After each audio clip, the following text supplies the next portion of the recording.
Hola Mario, ¿cómo estás? Bienvenido a Himno Nacional, un gusto tenerte por acá. Hola, es qué gusto saludar, buenos días. Sí, hoy buenos días a los que escuchan el programa. Estamos aquí tratando de sobrevivir, probablemente mucha gente nos vaya a ver en diferido porque hemos tenido un adaptarnos como todos los ecuatorianos al tema de los cortes para poder estar. Queridísimo Emilio, gracias por estar aquí. Ecuatoriana en USA, Michelle Dicela, Lisbeth, Clarken, ¿quién más anda por acá?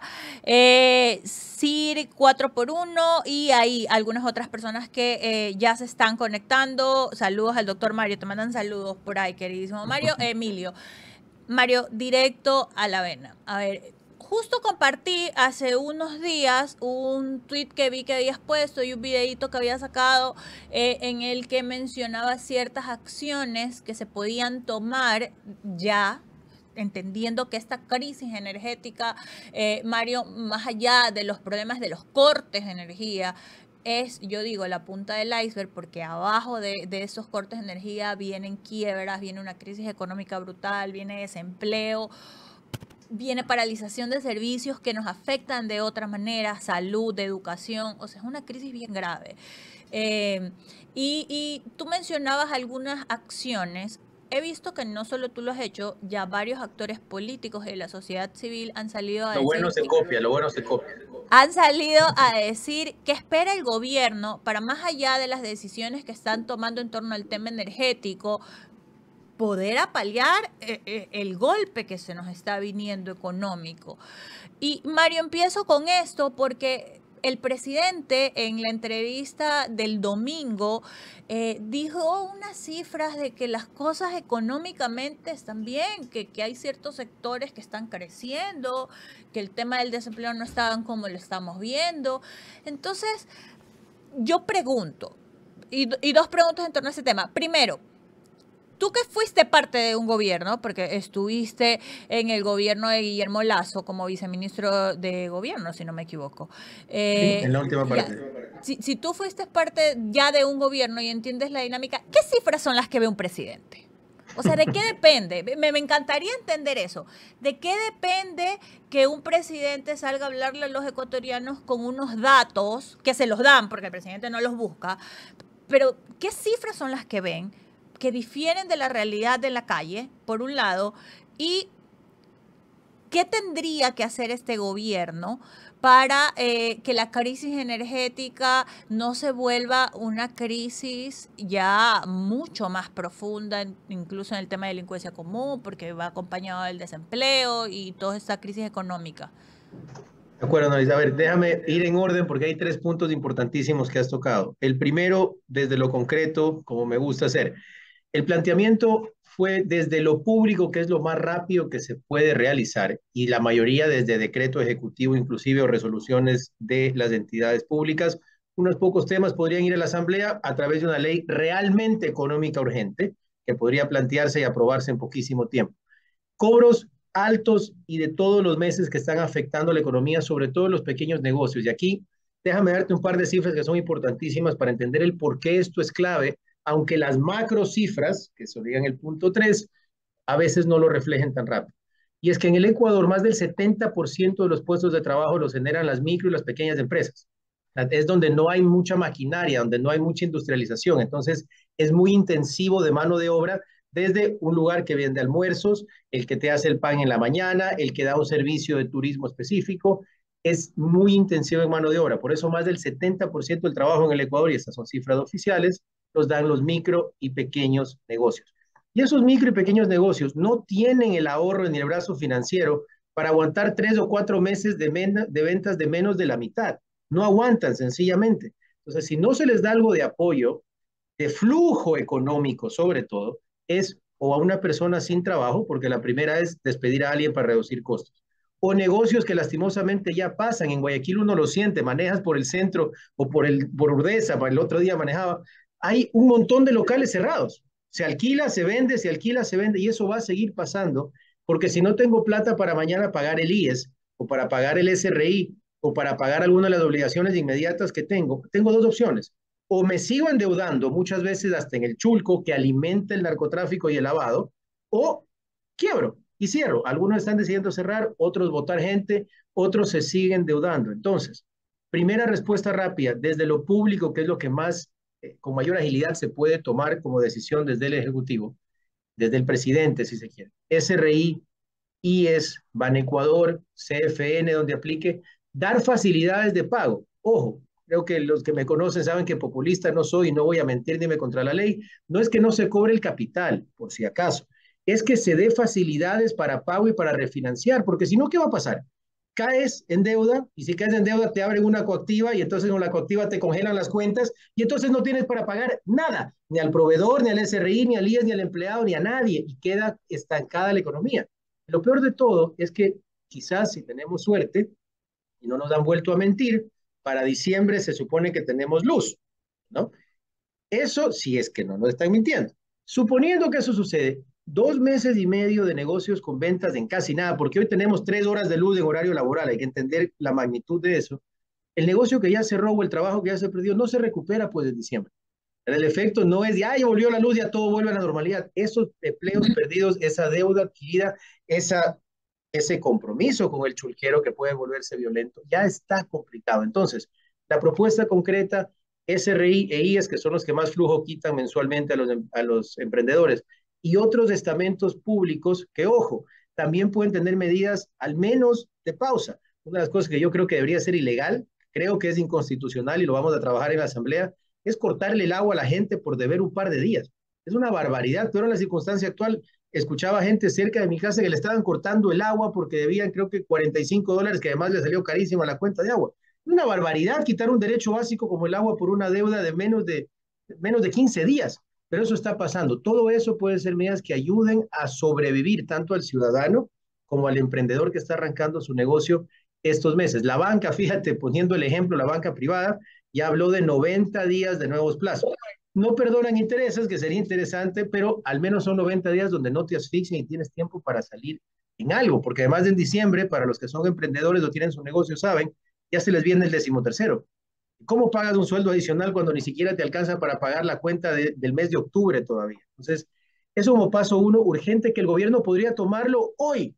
Te soy sincero, me decepcionó un poco. Yo esperaba que en la cadena del domingo tomen esas ideas y ya el presidente salga como el héroe nacional a ayudar con estas cosas porque se pueden hacer. E insisto, nadie habla de que no se cobre el capital o que se desfinancie el erario público. Es tener comprensión porque mucho más grave para los que ya estaban atacando que entonces cómo pago las cosas, mucho más grave, si pienso no a largo plazo, a mediano, es que los negocios que hoy aportan al IES, que hoy pagan su IVA, que hoy pagan esto de impuesto a la renta seguramente en abril del próximo año, que el ciudadano que tiene sueldo de ese trabajo compre, que durante unos 2 o 3 meses tenga algo de flexibilidad para pagar, no es tan grave en el desfinanciamiento del propio Estado como que todo el próximo año no funcione porque cerró el negocio. Entonces, desde una visión pragmática es necesario. Sobre lo segundo que planteabas, efectivamente fui parte del Ministerio de Gobierno de Henry Cucalón en el gobierno anterior. Importante reforzar que nosotros fuimos parte del gobierno los últimos 9 meses. En febrero del 2023, poco manejando la crisis política, manejando el tema de la muerte cruzada, evitando que haya nuevas protestas sociales, que ISA de hecho había anunciado en febrero ya una nueva protesta nacional, manejando lo político, que es lo que nos correspondía. Y desde ahí entendimos algunos factores y por eso hoy Henry Cucalón es candidato a la presidencia y yo a la Asamblea Nacional. Y es que lastimosamente la mayoría de políticos no les gusta siempre decir las cosas tan crudas como son. Y eso me parece que le está pasando al presidente Novoa. A veces tratar de decorar mucho las cosas provoca que la gente no entienda la realidad y por lo tanto sea más difícil tomar las medidas necesarias para corregirlas. Hay que decir la verdad y eso es algo que caracteriza a Henry Cucalón y me caracteriza a mí, decir cuál es el problema de fondo en este momento, cuáles son los planes que hay para corregir ese problema y ahí sí pedir entonces que arrimemos el hombro, porque el problema es que yo lo que siento es que me mienten cada 2 semanas, ¿no? Me vienen con un cuento nuevo, hace 2 semanas me dijeron que ya hoy iba a tener solo 4 horas de corte, y resulta que lo que tengo son 3 horas de luz. Es difícil, entonces desde ahí confiar en algo. Y en cuanto a las cifras, ya en la última parte de tu pregunta, las cifras que se ven, de hecho, las ven las cámaras, las ven los gobiernos, más que qué cifras reciben, es qué cifras y qué historia quieren contar, porque en lugar de decir la verdad, y por eso te planteaba lo anterior, muestran lo que parece que alimenta la narrativa que han planteado. Entonces, a veces las cifras macroeconómicas se pueden ver bien, que es lo que hablaba el presidente el domingo. Los productos de exportación, por ejemplo, el cacao, está carísimo a nivel mundial, lo cual hace que los exportadores de cacao reciban más dólares. Eso en balanza comercial se ve como que está entrando más plata. Pero la realidad humana es mucho más detallada. Tienes factores microeconómicos, tienes números de trabajo que se pierden, que según las cifras del Ministerio de Trabajo y del IES que se pueden revisar, hay más desafiliaciones que afiliaciones. ¿Qué significa eso? Que hay menos gente trabajando de manera formal. Eso no aguanta cuentos. No, claro, si yo hablo de cómo están las cifras de las exportaciones, puedo mostrar algo positivo. Si hablo incluso de cifras macro de ingreso hasta el primer semestre de este año, todavía había algo de crecimiento, por pequeño que sea. Pero si yo veo cuántos nuevos emprendimientos los se crearon, si yo veo cuántos puestos de trabajo se crearon, si yo veo cómo está el nivel de endeudamiento, que es gravísimo, ustedes van a preguntarle a los bancos y a las cooperativas y este año, la deuda de cada persona ha subido bastante. Esas cifras puedes mostrar la una o puedes mostrar la otra, según el relato que quieras crear. Desde mi perspectiva y la de Henry Cucalón, lo que hay que decir es la verdad y mostrar las cosas como son. Y con eso, pensar en cómo resolver fuera de ideologías políticas que te escuchaba al inicio y estoy de acuerdo. Uno de los cánceres que tiene este país es que vivimos o de izquierda o derecha o de anti uno o anti otro, cuando la gente lo que necesita es solución a sus problemas. Y es en lo que por lo menos Cucalón y yo caminamos buscando cómo resolver cada problema puntual desde una visión pragmática y entendiendo la realidad. No, si me cae bien el que está diciendo, entonces lo apoyo. Y si me cae mal, entonces lo destruyo. Hay que escuchar ideas y conceptos y entender que en ambas partes o ambos lados del espectro político hay buena gente y hay buenas ideas. Lo importante es tener gente con experiencia y con la suficiente capacitación para entender cómo llevarlas a la práctica. Y con esto cierro esta parte, Norris, pero es clave que los ciudadanos entiendan quién sabe hacer las cosas. Porque ya hay los que ponen la excusa, ¿no? Ah, pero es que está nuevo. Nadie le dijo que coge el cargo más complejo de este país cuando está en crisis sin saber qué hacer. Angela Merkel, la canciller histórica de Alemania, tiene una frase que me encanta, parafraseando y traducida del alemán, pero básicamente ningún presidente puede alegar que no sabía la situación en la que estaba. Se supone que estudia, aprende y conoce a profundidad los problemas del país y pide que lo elijan para resolverlos. No puede llegar a decir yo no sabía o es culpa del anterior.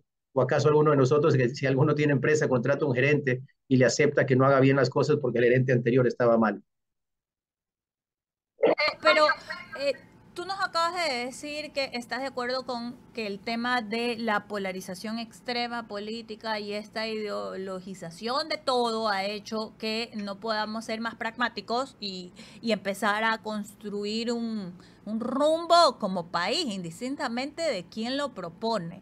Eh, pe, pero ahí a mí me genera un ruido lo que tú me acabas de decir versus a lo que, por ejemplo, construye, dijo, y que es el partido en el que ustedes los representa, dijo en el tema del juicio político de Mónica Palencia, ni con los causantes del problema ni con los negligentes que lo han agravado, y casi parte de las declaraciones de uno de los asambleístas de Construye fue no vamos a votar, no vamos a apoyar el juicio político a Mónica Palencia porque pese a que creemos que es incompetente y que no está haciendo las cosas bien y que este gobierno no las está haciendo bien, no le vamos a dar el gusto al correísmo. Entonces, esa es una declaración a partir de la polarización. Y si no es así, no sé cómo entenderlo. Pero sí me genera como ruido escucharte hablar en este instante y decir que crees que ese no es el camino, pero por otro lado, las decisiones políticas legislativas que toman como un brazo ya articulador político como movimiento son otras.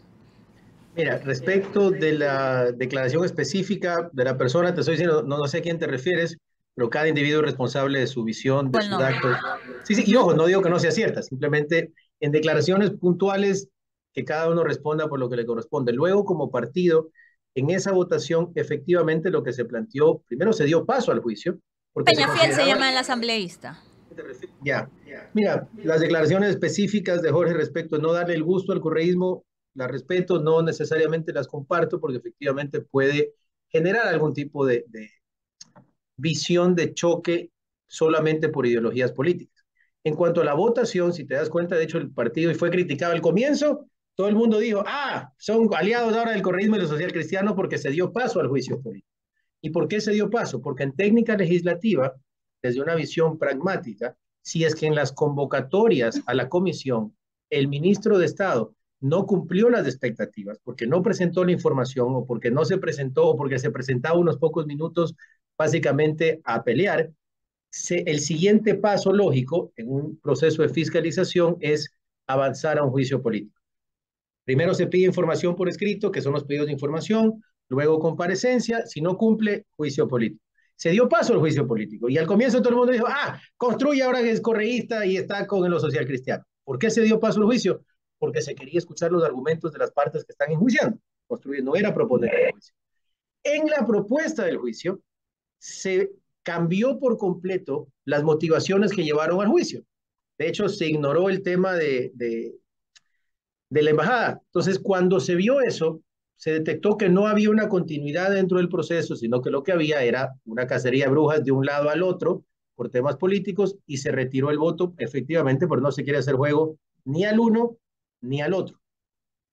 Esa es la visión de por qué se votó de esa manera durante el proceso político. Te pregunto, y me queda ahí una duda, y te voy a interrumpir aquí, porque cuando ustedes dicen como bancada en el comunicado oficial que definitivamente la gestión de este gobierno en torno al tema de seguridad ha sido mediocre, no estoy citando textualmente, pero era un poco lo que el contexto del texto decía, que no se está, que este gobierno no ha gestionado bien el tema de la seguridad, que no están de acuerdo con la forma como construye, que se lo ha hecho y que definitivamente se ha demostrado incapacidad en ese sentido de gestión, ¿no? En torno al tema de seguridad.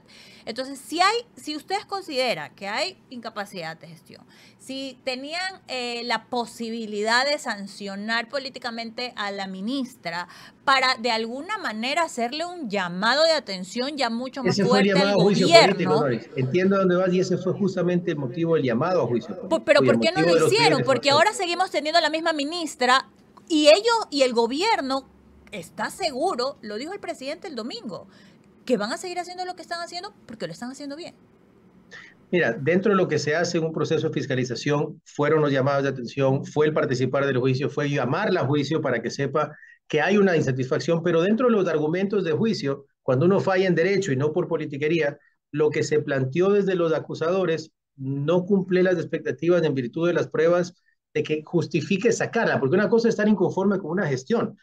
Yo estoy completamente inconforme con la gestión del presidente Noboa en muchos factores, pero eso no significa que en un ejercicio democrático, en el que de hecho ya en 3 meses tenemos elecciones, para mí sea una solución desestabilizar un gobierno que está en funciones con defectos, sí, pero que está en un proceso democrático por terminar. Yo no soy partícipe y como partido no somos partícipes de desestabilizar de esa forma, al menos en el juicio lo que plantearon no justificaba una destitución, sí un llamado de atención que fue lo que provocó el juicio. ¿Crees que si, solo para cerrar ese tema, crees que si existían mejores defensores de la propuesta del juicio político, o sea, si tal vez Paola Cabezas y el otro asambleísta que ahorita se me fue el apellido, lo hubieran defendido mejor y planteado mejor, se conseguían los votos? O sea, ustedes hubieran votado. Particularmente las causales, más de las personas es qué fue lo que se llevó a cabo, porque en un juicio uno ve las pruebas de un lado y ve las pruebas de otro, excepto en los juicios politizados en exceso, pero nosotros buscamos eliminar esa parte, porque el rol de fiscalizador de la Asamblea es importantísimo. ¿Sí? Si tú lo ves en Argentina, en Estados Unidos, en México, el Senado llama al gobierno y le exige cuentas y le exige que entregue un plan. A mí, por ejemplo, me pudre y estoy exigiendo ese trabajo desde la Asamblea de fiscalizar mejor, por ejemplo, al Ministerio de Energía, que me entreguen un plan serio de qué es lo que van a hacer para salir del hueco, porque a mí lo que más me deja es un sinsabor de que no hay claridad sobre esa planificación de trabajo. Eso sí es fiscalizar y exigir que se mejoren los procesos de fiscalización y presentar un plan de gobierno y decir, oye, vas 10 meses y todavía no cumples ni la mitad de lo que aquí propusiste para 11. Hay que hacerlo, pero eso no necesariamente significa destituir a todo el mundo al que se está fiscalizando. Mario, en torno al tema de la crisis energética y lo que realmente se puede proponer como asambleísta. En las elecciones pasadas, el monotema era la seguridad. Entonces, todos los asambleístas o candidatos a asambleístas salieron a decirnos que tenían la solución para combatir la inseguridad cuando realmente un asambleísta no tiene poder de ejecución en ese sentido. Eso es responsabilidad del gobierno central, no del legislativo. Pero así somos en este país, súper demagógicos. Proponemos el oro y el moro. Luego no pueden, ni siquiera no es que no quieran. O sea, el asambleísta puede querer cambiar el mundo, pero no le compete. Entonces, en función de esa realidad que la hemos vivido un montón de veces y que a veces nosotros, el electorado, nos olvidamos, ¿qué cosas sí pueden hacer los asambleístas para aportar a esta crisis energética, a salir de la crisis, entendiendo que no pasa por un tema de leyes, porque ya se han aprobado bastantes leyes y seguimos igual? Bien, excelente la intervención y ojalá la gente vaya entendiendo eso, vaya cuestionando al que propone cosas que no puede cumplir desde sus funciones. ¿Qué planteo yo desde la Asamblea Nacional? Primero, apoyar un planteamiento que Henry Cucalón le hizo al presidente de la República, que parecería que va a avanzar, lastimosamente no tenemos hasta ahora todos los anexos de la pregunta, a una reforma constitucional o enmienda, si la Corte así lo ve, yo creo que debería ir por enmienda, para eliminar las restricciones que hoy existen a la inversión privada en el sector energético y en los sectores estratégicos en general, entendiendo una cosa que es importante, de nuevo, en un equilibrio. No hablamos de privatizar, es un problema que se ha confundido en el discurso general o que se malinterpreta a veces, incluso satanizado. No es de entregar las cosas al privado, es de entregar la administración.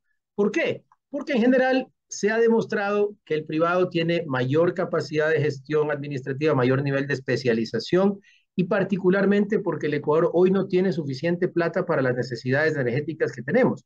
Te voy a dar una cifra que es del Banco Mundial, no es nuestra. 62.000 millones de dólares requiere el Ecuador invertir en infraestructura básica, energía, agua, carreteras, aeropuertos, para cumplir los objetivos mínimos del 2030, que a veces suena lejísimos para algunos de nosotros, pero está a 5 años. En 5 años deberían invertir 62.000 millones de dólares. Para tener una idea, este año la inversión pública no llega a 600 millones todavía, en un año. ¿Sí? Aún si mejoramos, realmente no da la plata pública que hoy tenemos porque la generación no es suficiente para hacer esas inversiones desde lo público. ¿Sí? Y ahí pensarlo, en carreteras, creo que es difícil que alguien niegue que las carreteras concesionadas están mejor que las no concesionadas. Eso no significa que la calle, la vía sea del privado. Es que la administración y la gestión la hace un privado. No es que vamos a Las alianzas público-privadas existen. Sí, pero son altísimamente restringidas a nivel de sectores estratégicos, porque el sector estratégico, por la parte constitucional, es excepcional, tiene que venir de una declaratoria específica del ministerio diciendo que no es capaz de manejarlo, tiene que pasar por un proceso interno inclusive para que pueda entrar en esa excepcionalidad que se establece. Eso evita que haya suficiente inversión privada entrando al país, porque además sabe que en esa excepción mañana cambia el gobierno, le quitan la excepción de autorización extraordinaria desde el Ministerio de Energía y Minas porque tiene otra ideología, porque le cae mal de un lado o del otro, y se cae. Y el privado lo que dice es, mejor me voy a Perú, mejor me voy a Colombia, y ojo, de nuevo, saliendo de ideologías. Tenemos en Guayaquil al que fue puerto histórico del Pacífico, y no, se fueron a Perú a hacer el puerto de Chancay los chinos. ¿Por qué? Porque Ecuador no ofrece garantías para el tema. Tenemos la capacidad, era el proyecto inicialmente de la refinería para conectar Manta a Manaos y evitarnos el canal de Panamá. Ideología tumbó el proyecto de hacerlo. Entonces, sí es necesario abrir a la inversión privada a los sectores estratégicos. Ojo. ¿Quién regularía? Y lo pregunto como ciudadana, si no, mira las telefónicas. No, es ideal. Ahí es donde el Estado tiene que entrar a regular sin competir, porque más bien hoy el problema es quién te regula CENEL, quién te regula el SENACE, quién te regula la empresa pública, quién te regula CELEC, si son sindicatos públicos que son empleados públicos del mismo Estado. ¿Quién te regula Petroecuador cuando es el propio presidente el que pone el gerente de Petroecuador y pone los gerentes de auditoría de Petroecuador?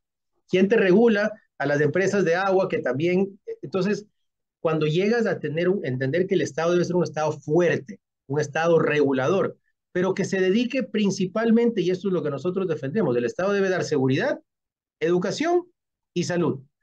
Todo lo demás lo puede hacer el privado con regulación desde el Estado, con un Estado que puede ir a decirle a la telefónica, sin ser CNT, vendiendo planes celulares desde el gobierno, decirle, hey, cumplan con esto. Y si no están cumpliendo, esta es la exigencia que hay que tener con ustedes. Y si no cumplen con esta exigencia, chao. Y traemos... La realidad que vivimos como país es que tenemos un Estado endeble en este momento. Es la realidad. Tenemos un Estado débil. La realidad es que no hay luz. Pero la gente, ya, no tenemos luz, pero por ejemplo, el sector telefonía no lo maneja el Estado. ¿Y qué está pasando? No tenemos tampoco, no tenemos luz, no tenemos telefonía, no tenemos megas, no tenemos nada, seguimos pagando lo mismo. ¿Qué salieron a decir recién? Sí, pero qué pena, porque ya, pues, porque no podemos, pero ustedes nos tienen que seguir pagando. ¿Quién nos regula? Y una de las cosas que siempre he dicho, Mario, es ¿quién defiende al consumidor? ¿Quién defiende al ciudadano de pie? Y allá va la segunda parte. Una vez que haces de eso, que permite la inversión, porque si no, simplemente no vamos a tener luz. Eso es importante que los ecuatorianos entiendan. Si por temas ideológicos no permitimos que venga inversión internacional privada para temas eléctricos, se los firmo ahorita. Vamos a seguir sin luz unos 3 años más. ¿Ya? No se No creo, engañen. y te lo pregunto, realmente no se puede tener inversión privada, pero es que sí hay las posibilidades de hacerlo.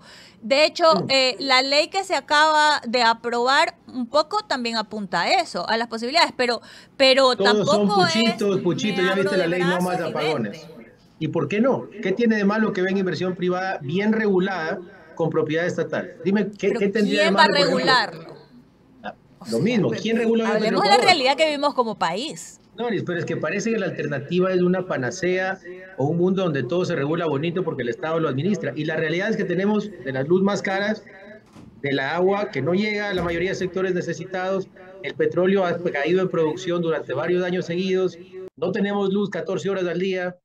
Entonces, el pedir que se regule bien aplica tanto para el privado como para el público. La realidad por la Hacemos el Estado. Se puede, pero no hay suficiente plata, porque la plata del Estado llega solamente de nosotros los ecuatorianos. El Estado no hace plata del aire. Entonces, o la hace de la producción o la hace de nosotros. Por eso la visión que tenemos es justamente fortalecer al Estado, pero fortalecerlo en lo que le corresponde. Fortalecerlo en seguridad, fortalecerlo en justicia, en educación y en salud, que es lo que debe proveer. En el resto, debe fortalecerse como regulador, pero no como proveedor. ¿Qué hace el Estado vendiendo teléfonos? ¿Qué hace el Estado contratando publicidad? ¿Qué hace el Estado en tanta tarea inútil mientras la gente se muere porque no paga una dializadora?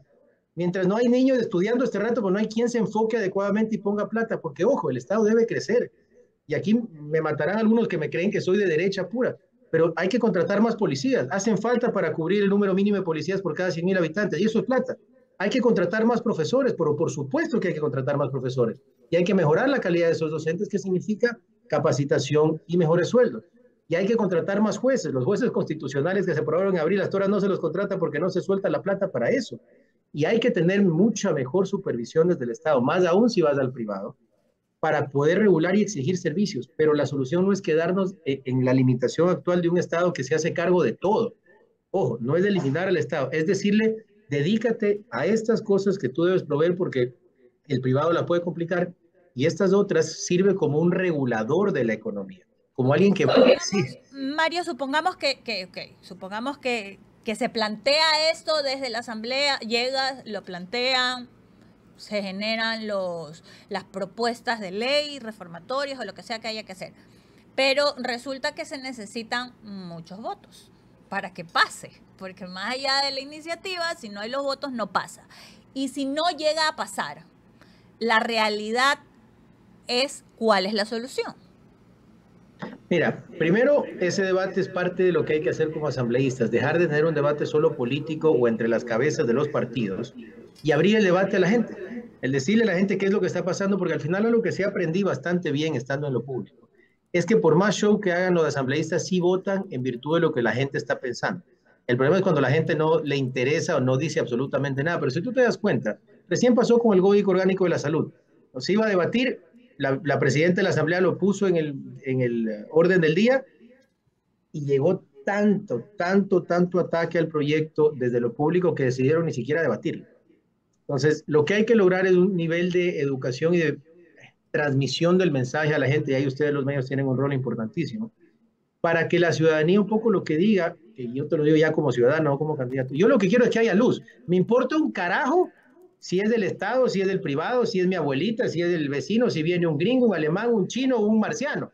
Lo que quiero es que funcione esa pendejada y no me cobren mucha más plata por la luz que necesito. Punto. Hay que entender, de nuevo, la realidad económica actual.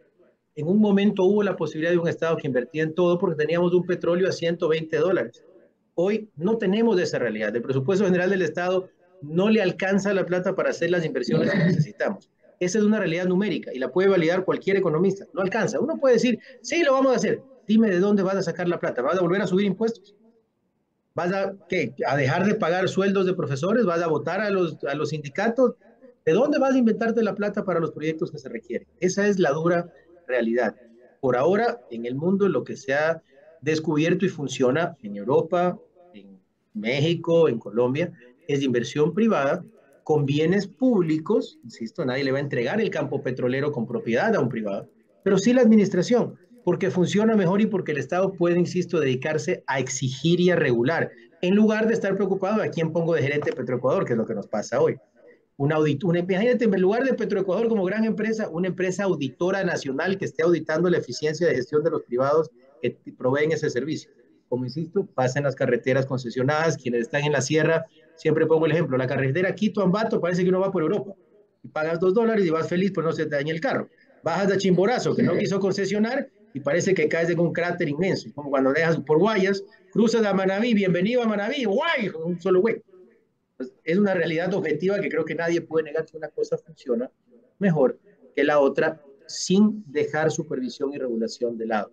Y lo otro, se hizo un poco larga la respuesta, pero lo otro que hay que hacer desde la Asamblea Nacional es fiscalizar adecuadamente al gobierno, sea de tu partido o de otro. Y esa fiscalización no es llamar a juicio político a todo el mundo, pero sí es desde el día 100, por ejemplo, ok, venga y denos el informe de qué ha hecho durante este tiempo para implementar el plan de gobierno que usted presentó ante el CNE. Dígame qué acciones se han tomado, cuáles no, y si no se ha hecho, dígame cuáles son los planes los próximos 3 meses, porque vamos a hacerle seguimiento, porque vamos a estar presionando, porque necesitamos respuestas concretas.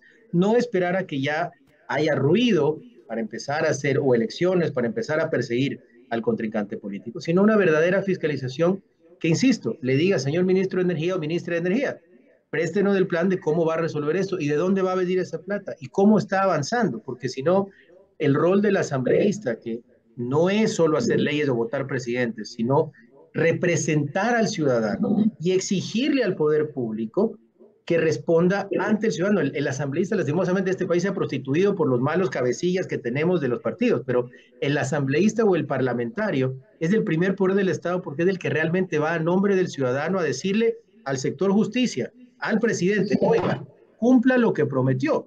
Debería ser la voz, ¿no?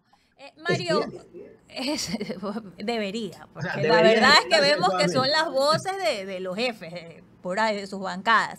Mario, respecto al tema de Construye, que se quedó sin su lista de asambleístas nacionales, Ana Galarza, que era quien encabezaba la lista y que por ahora sigue siendo asambleísta, ha sido súper frontal en decir que fue una jugarreta y realmente ahí hubo una manipulación, y ella lo ha dicho abiertamente, de parte del ex viceministro de gobierno, el asambleísta Torres, bueno, que fue asambleísta. Entonces, realmente, ¿qué pasó? Porque hay otras voces que dicen que lo que hicieron fue un error realmente de Construye porque no hizo bien las cosas jurídicamente hablando y no siguió los pasos que correspondía. Que a mí, la verdad, me sorprende, entendiendo quiénes son los actores que están dentro de Construye. O sea, no me imagino a una María Paula Romo permitiendo que hagan mal un papel, que no hagan bien una declaración juramentada. Me cuesta, más allá de que no comulgo con muchas cosas de ella, me cuesta pensar eso. Me cuesta pensar que hay partidos políticos de larga data que se caigan en tonterías tan básicas cuando sabes que inscribir candidaturas tiene sus procesos. ¿Qué pasó realmente? Gracias, Donny, por el espacio para responderla. Primero, aunque creo que lo has dicho súper claro para los que escuchan o ven el programa, he recibido algunas dudas de estos días. El problema es específicamente con la lista de asambleístas nacionales, los 15 nacionales y sus suplentes. Todos los asambleístas de provincias, en mi caso con la provincia del Guayas, estamos inscritos y vamos a dar esa pelea junto a Henry Cucalón, por si acaso.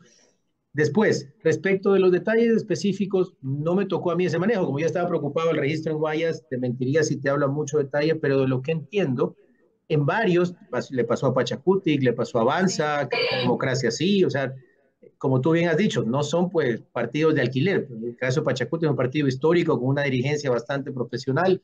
Le agradezco el reconocimiento a María Paula y al equipo que efectivamente sabe lo que está haciendo. Cambiaron hace creo que 2 meses un reglamento del CNE para la inscripción, se inventaron un nuevo sistema que muchas veces no funcionaba bien. Fue un suplicio, te soy sincero, a nivel de Guayas que nos tocó y también hacer unas correcciones porque no se entendía absolutamente nada, unas capacitaciones más o menos nomás. Entiendo que efectivamente a nivel sistema hubo algo del registro de 2 renuncias. Tú sabes que hay 15 principales, 15 suplentes, y en ese proceso, en todos los partidos hay gente que inicialmente quería correr, que por motivos familiares, personales, de seguridad, lo que sea, decide, ¿sabes qué? No voy a, esta vez prefiero no correr, se retira, esa renuncia hay que registrarlas y hay que establecer un reemplazo a esa persona. Entiendo, insisto, no manejé yo el proceso personalmente, pero entiendo que en 2 de esas renuncias hubo algún problema en la subida en la plataforma o algo así, que fue un error de forma de 2 personas de 30, y con eso se ha agarrado el CNE en algo que para mí es absolutamente desproporcional desde la técnica jurídica. Si esto tuviera una visión constitucional posterior, yo creo que lo tirarían al piso inmediatamente, pues estás violentando la posibilidad de participación ciudadana de 30 personas por 2 errores de forma, que está prohibido en la Constitución, y con eso han tirado abajo a 30 candidatos de 4 partidos diferentes. Entonces, más allá de una persecución individual, incluso, no le quito a Anita lo que plantea, lo que noto, y ojo que falta lo de Topic a nivel presidencial, es que hay una disposición al CNE o al TCE de baja a los que más puedas bajar por cualquier cosa que encuentres para que haya menos contrincantes. Parecería que esa es la instrucción, no tengo pruebas, pero es la interpretación que tú me pides, que es impresionante, y no me imagino el impacto en la sierra de que no participe Pachacuti, por ejemplo, a nivel de Sierra Centro, que por detalles de forma en casos puntuales se esté tirando abajo la participación nacional de candidatos con esa representación y con partidos que, como bien has dicho, tienen años en estas ligas. Es un despropósito. Lastimosamente, nuestra ley establece que el TCE es la última instancia, no hay verificación constitucional ni de Corte Nacional de este tipo de cosas. Ya está en firme, no hay recursos al respecto y así es como nos tocará pelear esta cancha, parecería inclinada, y ahora hay que terminar de ver en ese mismo rol qué van a hacer respecto de la causa de Topi, que ya es una candidatura presidencial, ¿no? Sí, Mario, esto también no crees que bueno, que nos invita en general a toda la sociedad a debatir un poco más cómo se llevan los procesos internos democráticos, porque quienes entendemos de la dinámica política y sabemos cómo funcionan los partidos políticos cuando se crean las listas y no completo, sobre todo ahora con este tema de paridad de género y ciertas condicionantes que hay que tenerlas sine qua non ahí listas, Los menores de 29 años, del 25% de exacto, la y a lista. jóvenes, eso de ahí que te obliga realmente a tener procesos de formación política más democráticos que no los tenemos en el país, que es una realidad. Los partidos políticos en general no los tienen y creo que es parte de la necesidad de que se vaya construyendo. O sea, armar una escuela de formación política en un partido político no te puede tomar 3 meses. Eso requiere tiempo. La verdad, desde mi punto de vista, no hay procesos internos democráticos sólidos y fuertes en todos los partidos políticos. Y eso lleva a que existan tal vez estas cosas que acabas de mencionar tú que son una realidad. Pongo a fulanito, oye, Noris, ¿quieres ser candidato asambleísta? Bueno, ya, sí, te pongo, hago correr una primaria y luego tenía la posibilidad de cambiar.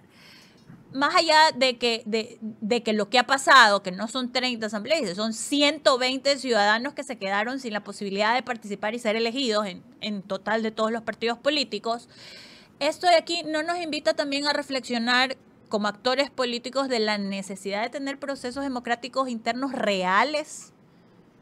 Noris, ya que levantas esa pregunta, creo que es necesario reflexionar un poco más atrás, inclusive. El sistema político actual no sirve para nada respecto de realmente generar una representación política real. Yo te diría que lo primero que hay que hacer es migrar a un modelo de elecciones unipersonales, ¿sí? Las listas y las planchas son una vergüenza para la democracia real y para la representatividad real, sobre todo en materia de asamblea. Sí, si tú vas a países donde esto funciona un poco mejor, cada ciudadano escoge a un senador o representante en su distrito, en su área, porque esa es la persona que lo representa. Entonces el ciudadano conoce exactamente quién es esa persona que lo representa y puede pedirle rendición de cuentas y puede verlo cada que hable y dice, ¿está representando a mi sector o no? ¿Está adelantando las causas de mi sector o no? Y entonces hace mucho más difícil los incentivos a partidos políticos a escoger a cualquier persona, sea porque trae votos, porque está simpática en televisión, porque dijo algo chévere, porque está de TikToker, y les hace pensar quién realmente puede ser seleccionado, porque los procesos de verdadera formación política no necesariamente nacen solo de los partidos, nacen de un trabajo en territorio, de una representación gremial, barrial, de los sectores en los que estás participando, industriales, empresariales, etcétera. Esa representación genera verdadero sentido de pertenencia en comunidad y eso te genera una representatividad política fuerte. Si no, lastimosamente seguimos con dueños de partidos. Habemos algunos partidos, como el caso de Construye, que tiene de hecho una escuela de formación política, que genera primarias provinciales, de hecho eso generó bastantes demoras en terminar la documentación en su momento en las provincias porque se esperaban los resultados de esos procesos internos. Sin embargo, sigue provocando que tengamos una lista de 15 nacionales donde la realidad objetiva es que sabemos que con suerte entran 3 o 4, ¿verdad? Que tienes ahí el peso de la representatividad. La mayoría de partidos ponen el primero y el segundo a los que jalan y el resto un poco lo que va entrando dándoles la Sí, el oportunidad de partido aprender. político. Exacto, eso no es representatividad, por eso llegas a la asamblea y no tienes pues a cada uno que representa cierto grupo de barrios. ¿Por qué no escoger a un asambleísta por cada 200,000 habitantes? No importa dónde estén, pero que sabes de esos 200,000 a quién escogiste. Entonces no tienes que ir a buscar un chorro de papeleta que parece testamento, sino que escoges a uno, punto, Claro, uno a mí por me cada. encantaría votar, por ejemplo, no sé, o sea, a mí me encantaría votar por asambleístas que están en Pichincha. Por O ejemplo, al sea, ver los me perfiles, siento más pero identificada personalmente con gente que hace propuestas de otros lados que los de Guayas. Todavía no siento algún asambleísta de Guayas que me represente, por ejemplo, en mi caso ya llegamos, ya vamos a particular. llegar ahí, vamos a hablar en En febrero otra general, vez. entonces lo que hablo es que coincido contigo en ese sentido, Mario. Esa posibilidad que generaría un debate amplio y que creo que hacia allá deberían también participar los asambleístas, ¿no? O sea, son Pero debates totalmente. Ahí el necesarios. problema principal va a ser lograr que los partidos dejen de lado el interés del caudillo, que por supuesto lo que quiere es tener a gente que le obedezca, y empiecen a aceptar la necesidad de una política que represente a la ciudadanía. Y de nuevo, el ciudadano, mientras tenga que votar por 3 papeletas diferentes en unas planchas donde no se alcanza ni a ver las fotos, no va a sentirse representado. El día que sepa, yo escogí a uno, a ti te escogí, a ti te vi, tú eres el que representa mis 4 manzanas o las 10 manzanas que representan mi distrito pequeño, entonces te puedo asegurar, porque la realidad lo demuestra en otros países, habrá mucha más responsabilidad de parte de quien vota, porque sabe que le toca volver a ese barrio, que es otra práctica que se hace mucho en países como Estados Unidos, y es que hay obligación legal de que cada senador o de que cada persona llegue una vez a la semana a su territorio y hace oficina y tiene que recibir a los ciudadanos durante ese día de que está haciendo trabajo en su territorio en oficina y los que no hacen bien, pues reciben un trato bastante fuerte de los ciudadanos. Si solo con ese cambio de elecciones unipersonales y no pluripersonales o en plancha, ya tienes una democracia bastante más avanzada y responsable que la actual.